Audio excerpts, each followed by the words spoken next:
שלום לכולם, ברוכים הבאים לתהליך פתיחת צינורות השפע באמצעות כלי ספירת העומר. למי שלא מכיר אותי, אני כנרת, אני מדריכה קבוצות ומלווה אנשים בייעוץ אישי בתהליכי התפתחות והגשמה.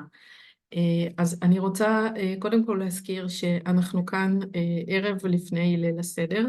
הערב אוספים 10 שיערי חמץ עם נר.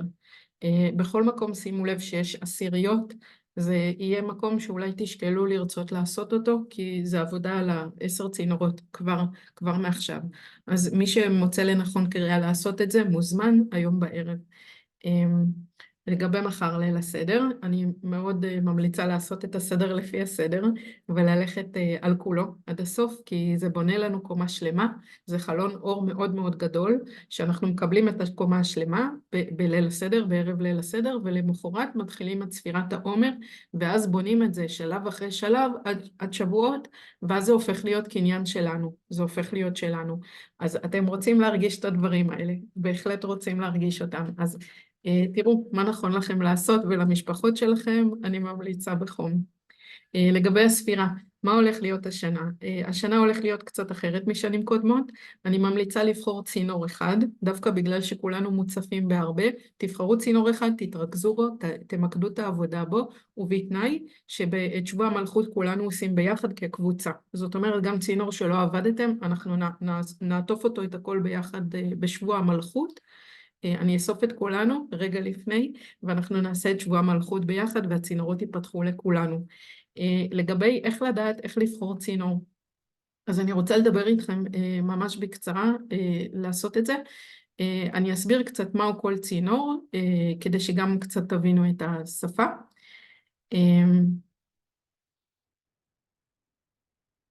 אז ככה,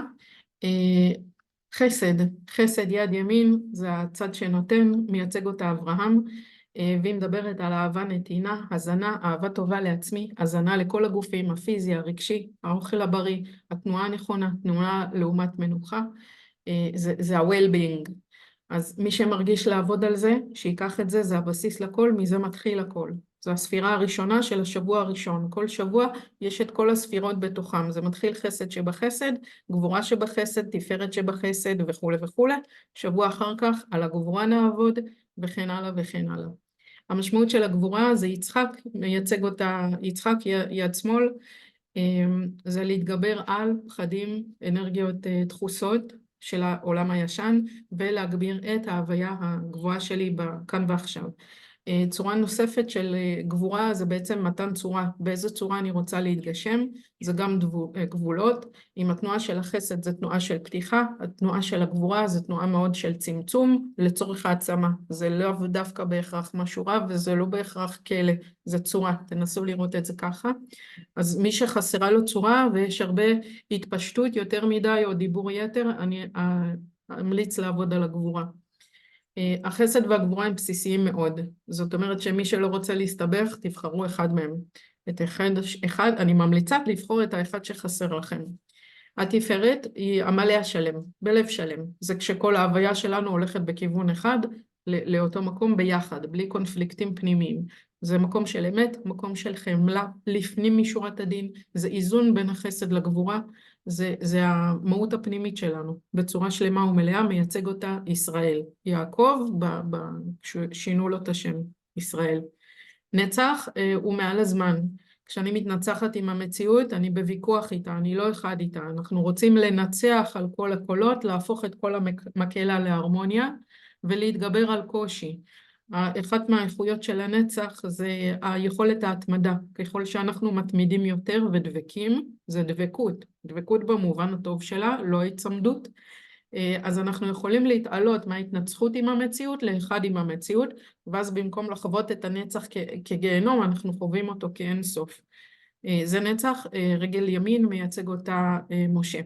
הוד מייצג, זה רגל שמאל, מייצג אותו אברהם, זה בעצם הכרת והוקרת התודה, זיהוי המתנה. בכל דבר שאנחנו חווים בחיינו יש מתנה. אם אנחנו מזהים אותה, אנחנו יכולים להיות בהכרת תודה, לזהות את התודה ועד כמה היא יקרה לי, זה הוקרת תודה. הדברים האלה באים מתוך גילוי הלב, שאני מגלה מה יש בתוך הלב שלי.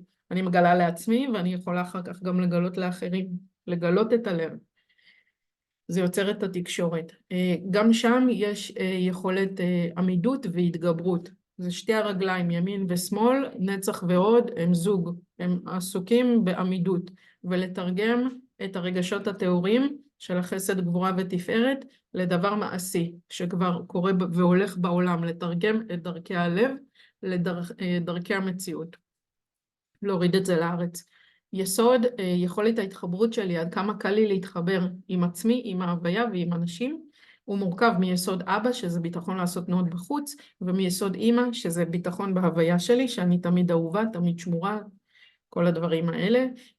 היסוד, היכולת התחברות היא מתוך ייחוד. מה זה הייחוד? שאני מזהה, מייחדת, מפרידה, את כל היחסים האחרים שיש לי, ורואה מה מיוחד פה בקשר הספציפי הזה. מתוך הייחוד הזה אני יכולה לעשות את האחדות, כי אני מזהה מה קורה שם, אני מזהה את הדברים.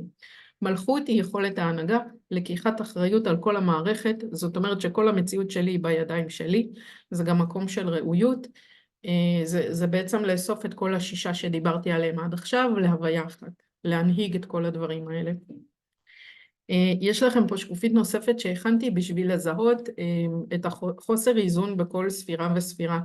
אז יש לכם על החסד, אני אעלה את זה לקבוצה, תוכלו לקרוא, על הגבורה מנגד, כי הם זוג, על התפארת שהיא באמצע, הנצח וההוד, ויסוד ומלכות. אז אני מאחלת בהצלחה רבה לכולנו, שיפתחו לנו צינורות השפע, שנהיה אנחנו בשפע, כי דומה מושך דומה, ואנחנו נעבוד לפי זה. וכדי שיכנס שפע, אנחנו צריכים לפנות אנרגיה ישנה, אחרת אין מקום לחדש להיכנס. תזכרו את הדבר הזה. אם יש בנו את זה, אנחנו מושכים עוד מזה. זה הרעיון שעליו מבוסס כל התהליך שלנו.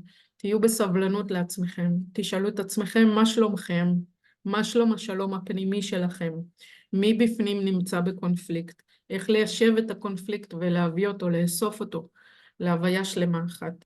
אני אדריך את זה, אתם מוזמנים כפי מידתכם לעשות, ובאהבה רבה.